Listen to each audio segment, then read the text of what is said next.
mūsų studijoje yra svečias Baltic Blades peilininkas Paulius. Įkūrėjas, eks-programuotojas ir toks faktas, mano brolis. Labas, Paulius. Labas. Sveiki, sveiki. Jau mes čia prisičiupinėjom peilių daugybę, jau ant laikraščio irgi pabandėm pjauti, žinokit, tikrai aštrus peiliai. Kaip, Pauliau, pavadinti šitus peilius, kuriuos tu atsinešiai? Čiagi nėra tikrai virtuviniai, nėra šefo peiliai. Ką tu čia mums atnešiai? Ir tau kažkodėl tai būtent aš pastebėjau ir tavo TikTok'ose, kad tau su tokiais labiau patinka dirbti, o ne ten su tais virtuviniais, žinai. Oi, čia tokie labiau iš gyvenimo arba kasdienai skirti peiliai, dar kitaip vadinami bendruomeniai EDC, tai Everyday Carry, kur kasdien tiesiog su savim gali turėti ir atlikti įvairius universalius darbus. Šiaip tiesą sakant, pradėjau aš nuo virtuvinių. Man tas buvo ganėtinai įdomu, nes jie labai skiriasi, jie tokie trapesnė, elegantiškesnė, ne, bet kadangi iš manęs virėjas prastas, o geresnis jau miškininkas, ėjimas į lauką, žinai, stovyklavimas, tai tiesiog pasirinkau tai, kas širdžiai artimiausia ir, na, eini į lauką ir nešiesi tokius. Tu buvai programuotojas, atrodo, žinai, jau čia iš tos piniginės pusės tikrai geras darbas, gera profesija ir tada tu visiškai dabar pametei programavimą ir visiškai peiliais užsiminėjai. Tik tai, metai su pusė ar daugiau. Iš ko darai peilius šitus, iš kokio metalo, ar čia nėra skirtumo, gali iš koks tik tai tinka ir tau galbūt netgi kitą kartą ir net atsiranda azartas iš kažkokio įdomesnio padaryti, tai darai. Tikrai taip, atsiranda azartas, atsiranda ir žmonių, kurie nori kažkokio labai specifinio plieno, tai tada jau yra atrenkama, bet aš pats renkuosi du būtent europietiškus, N690 ir Elmax. Taip pat dar kartais naudoju M390, tai čia jau būtent Udelholm Bochler gaminamų austrų arba švedų konglomerato ir mano galva tai yra vieni geresnių ir įperkamesnių plienų. O kaip atrodo plieno gabalą perki ir tada iš jo darai peilį, ar kaip tu gauni, kokioje formoje plieną? O čia šitas labai geras klausimas žmonėm yra, toksai klausimas, tai iš kur tu gauni tą plieną, čia koksai traukinio vožtuvas perdarytas ar kažkas tai tokio, nu. Mes gyvenam industriniam, tokiam labai fainam amžiui, kur, tų industrinių peilių yra, gaminamų ir daromų labai daug, tai reiškia, yra paklausa ir tai yra, tiesiog milžiniškuose lakštuose parduodama, arba netgi tokiuose rulonuose, pasakykim, kur jau yra labai ilgas tas lakštas susuktas, bet šiaip gali pirkti metras ant 2 metrų milžinišką lakštą to plieno, tiesiai iš gamyklos ir iš jo pjautis gamintis peilius. Aš net irgi dabar googlinu, kaip tai turėtų atrodyti, žinai. Gerai, o tu pats pasakai, kad europietišką metalą vertinė, aš žinau, kad Kinai yra labai daug metalo pagaminanti šalis, ar ne, į tą pusę nežiūri. Japonai vėlgi čia legendosgi sklando Damasko plienas. Ne, taip, Damasko plienas, tai čia irgi yra visai atskiras klausimas, toksai, žinai, bet jei išnekant būtent apie šalis ir gaminamus plienus, tai daiktas yra labai sunkus, dabar atsirado dar toksai dalykas kaip tarifai, tai šipinimas, siuntimas yra labai brangus dalykas, tai renkės tiesiog, kas yra vietoj ir mano galva, europiečiai gamina vienus geriausių plienų ir ne tik tai iš kompozicinės pusės, nes, kompoziciją tu gali, kinietis gali gaminti tos pačios kompozicijos, gali gaminti ir amerikietis tos pačios kompozicijos, nes tai yra tiesiog formulė, bet kaip po to yra tas plienas apdirbamas, kaip jisai, pavadinkime, iškočiojamas, išvalcuojamas, tai irgi turi ganėtinai didelį įtaką galutiniai kokybei plieno lakšto. Čia klausytojai, žinok, tu pagalvok apie klausimus, nes populiariausias klausimas tai yra, tai koks bus geriausias buities naudojimų virtuvėje, toks universaliausias peilis. Gerai, tai kuri šalis, jeigu jau taip irgi žiūrint, žinai, kaip laikrodžiai, tai ten šveicarai visada garsėja, kad labai gerus laikrodžius daro, kuri šalis peilius geriausius daro? Tai žinoma Lietuva. Čia jau dabar nėra sienų, ar ne? Viskas. Nelabai, viskas yra, vėlgi labai priklauso nuo pačių peilių paskirties. Japonai tikrai garsėja labai gerais virtuviniais ir jie iš tos pusės garsėja, kad jie yra visi labai specializuoti, ne? Tai kad mes ten čiut ne kiekvienai daržovį ir skirtingam pjovimo stiliui turim skirtingą tą peilį, kuris yra pritaikytas, bet tai nebūtinai tiks mum kasdienoje, ne? Ar mes norim tą, pavadinkim, fengšui mokintis, kaip reikia su juo konkrečiai pjaustyti, ar mums jau kažkas universaliau. Jeigu universaliau, mes Europoje jau turim pasirinkimą tarp skirtingų formų su prancūzais ir vokiečiais, kurie irgi labai skiriasi, ne, tie patys peiliai. Tai vis tiek virtuviniam karūną atiduočiau japonam. Dėl to labai daug kas ir joja su marketingu, kad čia, japoniški, tikri japoniški peiliai, nors jie, nebūtinai Japonijoje yra pagaminti. Forma gal tik panaši, o lauko peiliam, tai jau labai platus pasirinkimas. Labai prastas. Tie patys skandinavai daro savo puko, moras, kurios yra labai puikus kokybės ir kainos santykis. Bet tai žiūrint virtuvinį tą peilį Damasko plieno žiūrėti, ar tai nebūtina Damaskas? Mes pradedam problemą spręsti nuo kito galo. Čia, žmonės ieško paprasto atsakymo į iš dalies lengvą klausimą, tai nereikia ieškoti panacėjos, pleistro ant žaizdos, kad, kažkodėl nepjauna, kažkas tai negerai. Ne, jeigu mes šnekam apie virtuvinį peilį, tai pirma yra jeigu yra adekvačiai atliktas užgrūdinimas, tai daug svarbiau yra peilio geometrija. Mes nenorim, kad jisai būtų labai storas, nes jeigu jisai bus labai storas, jisai mums kalgys morkos skraidys po virtuvę, sunkiai pjaus ir atrodys, kad sunkiai pjauna. O mums geriau jau ploniau suvestas peilis, tada aišku, su juo reikia elgtis šiek tiek delikačiau, tai reiškia, tas delikačiau neskaldom kaulų, nepjaustom šaldytuve šaldyto sviesto, nes, peilių bus negerai. Kodėl?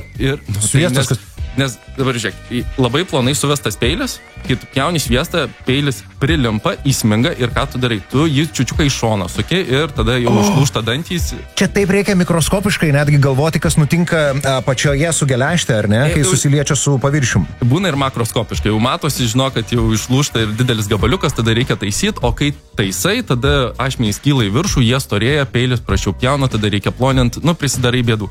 Tai esmė ta, nusiperkam adekvačiai ploną peilį ir jį prižiūrim, jį pagalandam, paaštrinam, o ne tiesiog įmetam į šitą indaplovę, ir tada sakom, oi, nebepjauna. Buvo klausimas apie indaplovę, aš kai tik indaplovę įsitaisiau, o tu nedrįsti klausti brolio nieko? Aš drįstu, bet jūs labai šnekat, aš nenoriu įsiterpti. Aš matau klausytojų klausimus irgi čia apie galandinimą, kaip tik įkrito, Žilvinas rašo, paprasčiausias ir geriausias variantas, kaip pasigalasti peilius namų sąlygom, neišleidžiant milžiniškų pinigų galastuvams. Ir prie to paties čia dar vienas iš merginos klausimas, o kaip galasti peilį su dantukais?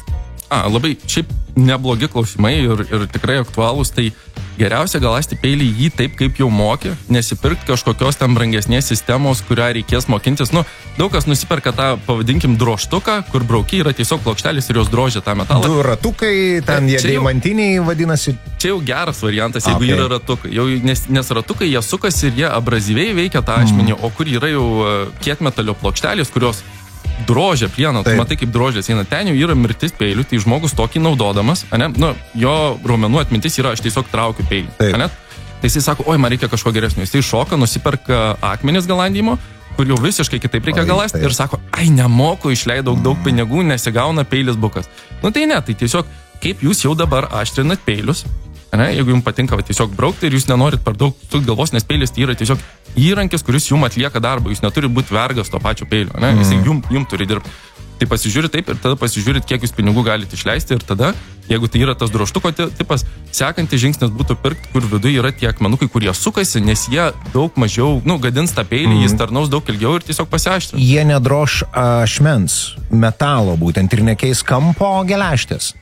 Visi jie kažkiek vienaip ar kitaip keičia, nes tie akmenukai ar tie kietmetalio plokštelės jos jau yra įstatytos kažkokiu kampu ir visą laiką tokiu kampu ir apdirba, bet nuims daug mažiau metalo ir bus aštrumas, adekvatus ir daug geresnis palyginus to, kiek jūsų peilio gyvenimas trumpėja. Jeigu tokį naudoti, jeigu turi dar šiek tiek daugiau pinigų, yra toksai galastuvas Chef Choice, šefo pasirinkimas, tai ten tas pats irgi brauki tiesiog, bet jis elektrinis. Bet tu man jo nesiūliai ir tu pasiūliai labai gerus brūkštus iš tikrųjų. Labai gerus. Ir iš tikrųjų čia istorija labai paprasta. Paulius man per Eleną pasiūlė brūkštus, kurie iki šiol tarnauja ir taip aš kaifuoju galandindamas peilius ir po to pjaustydamas su jais kažką. Tai yra fantastika. Kažko tie brūkštai padaryti? Brūkštai yra keramikiniai. Keramika, jinai reikia. Pirma, jeigu jau dabar žiūrit, atsidarė ir norit pirkti brūkštą, jokių būdų nepirkit metalinio brūkšto, pirkit tik tai keramikinį brūkštą. Kai kurie brūkštai dar būna padengti kitokiais abrazyvais, bet pagrinde ir vieni pigiausių galima net Ikėjų, man atrodo, už 9 eurus nusipirkti keramikinį brūkštą. Pirkėja viena gali patvirtinti. Tikrai taip. Tai ir jisai abrazyviai jums veiks tą peilio ašmenį ir jau jį pagalas. Ir esmė ta, visiems yra didžiausias klausimas su kampu, o ką daryti su kampu? Taip, ką tie kampai reiškia? Dabar, kuo smailiau peilis pagalastas, to jis geriau pjauna. Esmė tokia. Bet jeigu tu jį pagalasi per smailiai, tai ten labai taip... Čia mažas kampas vadinasi. Jau labai, keletas laipsnių. Tai tada atsiremsim į problemą, kad jeigu plienas yra užgrūdintas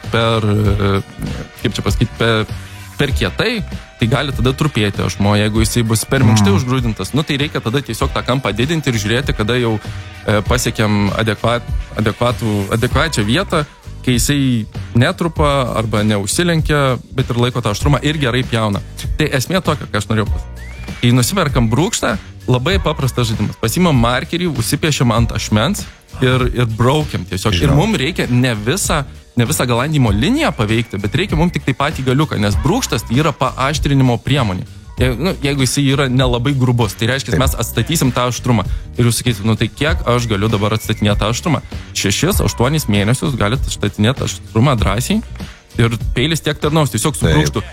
Bam, porą kartų perbraukit ir puikiai pjaus. Ir šneku taip, kad jum popierių pjaus.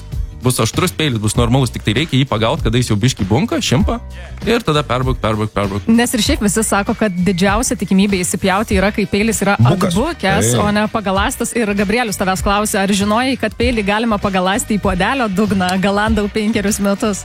Taip, tikrai taip. Ir čia yra labai validus būdas tai daryti. Ir tokiam žmogui, kuris sugeba galasti į puodelio dugną arba į plytą, arba sako, mano močiutė į ten neskersgatį tą šaligatvį gali pagalasti, tai tada jau kokia jūsų raumenų atmintis jum apsimoka pirkti normalesnius akmenis ir jūs tiesiog tą patį darai. Taip. Tiesiog kas bus aštresnis peilis ir bus nuimama mažiau metalo, nes tiesiog abrazyvas yra geresnis. Bet ne tą patį darys. Žiūrėk, į puoduką tai žinai, čik vyksta, į plytą irgi, šaligatvio irgi, šik, tai čia brūkštas vėlgi gerai jiems.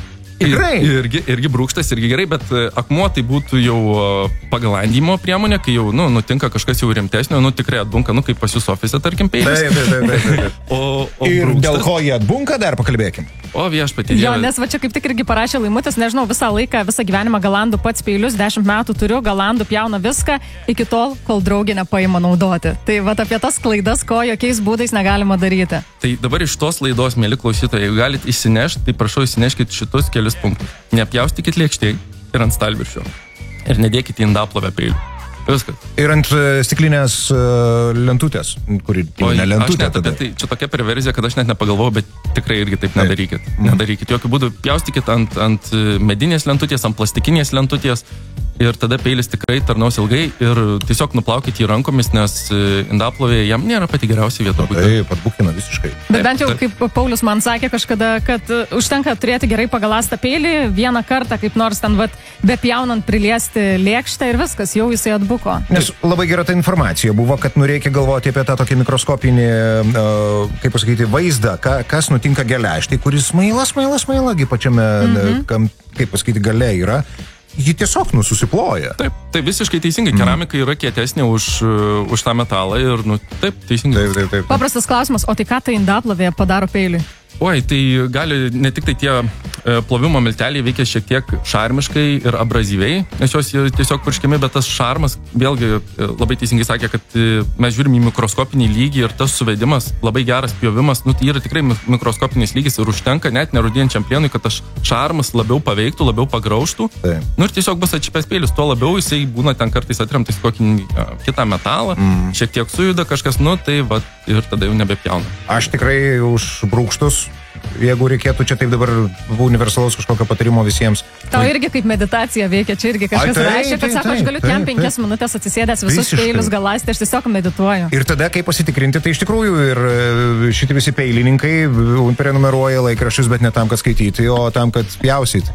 Labai puikiai veikia, tikrai man geriausiai veikia, aišku, jau nebėra, IKEOS katalogai labai puikiai veikia, arba kokie naujienlaiškiai, kokios, prekybos centro. Pasimė jau būna pasibaigę jie. Ir labai lengva patikrinti. Aš labai daug ką pasako, kaip pjauni per visą ašmenį ištisai.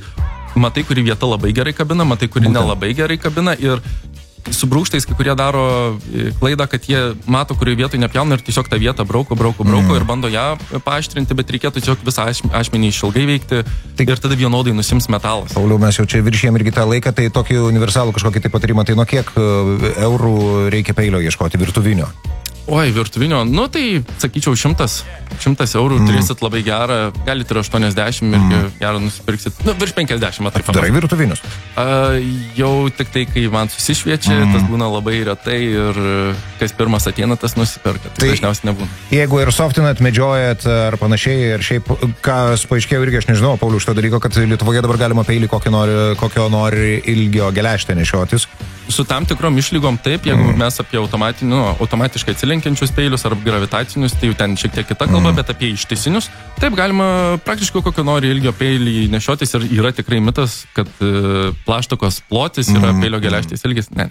Pasekit Baltic Blades. Visur, kur Instagrame, tas puslapį galite aplankyti balticblades.com, Instagramas, TikTokas. Su Instagramu yra niuansų, negalite ten per daug video kelti, nes banina dėl ašmenų ir panašiai. Bet tik tokie laivus gali daryti. Galiu, esu porą kartų gavęs violationus, tai tik tokia galite pasiekti ten keliu netokį gražų nušlifuotą turinį ir tiesiog atsakinėjau klausimus, tai parašykit komentarus ir atsakysiu video formatu. Baltic Blades. Normalus tas brolis, Elenos. Tai ir aš, manau, normaliai. Negali būti abudu normalus, Elena.